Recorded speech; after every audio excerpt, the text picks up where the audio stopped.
ఒక మనిషి జీవితంలో ఓపిక, సహనం అనేవి చాలా గొప్ప పదాలు. అది ఉండడం కూడా చాలా గొప్ప విషయం.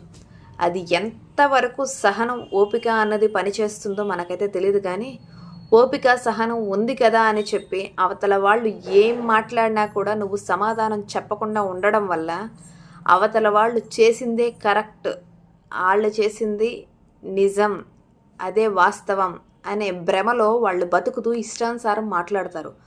అలాంటి వాళ్ళకి మీరు ఖచ్చితంగా ఫుల్ స్టాప్ పెట్టాలి. అది ఎలా అంటే తిరిగి వాళ్ళకి తగిన బుద్ధి, సమాధానం అన్నది ఇచ్చిన రోజు వాళ్ళ చేసింది తప్పు అని తెలుసుకుంటారు. లేకపోతే నువ్వే తప్పుడు మనిషివని వెర్రవీగుతూ వాళ్ళ ఇష్టానుసారం మాట్లాడతారు. అలా ఎక్కడ చేయకండి. ఓపిక, సహనం కొంత లిమిట్ ఉంటుంది. ఆ లిమిట్ క్రాస్ అయిన తర్వాత ఎవరైనా కూడా తిరిగి సమాధానం చెప్పడానికి ప్రయత్నించండి. ఏం కాదు.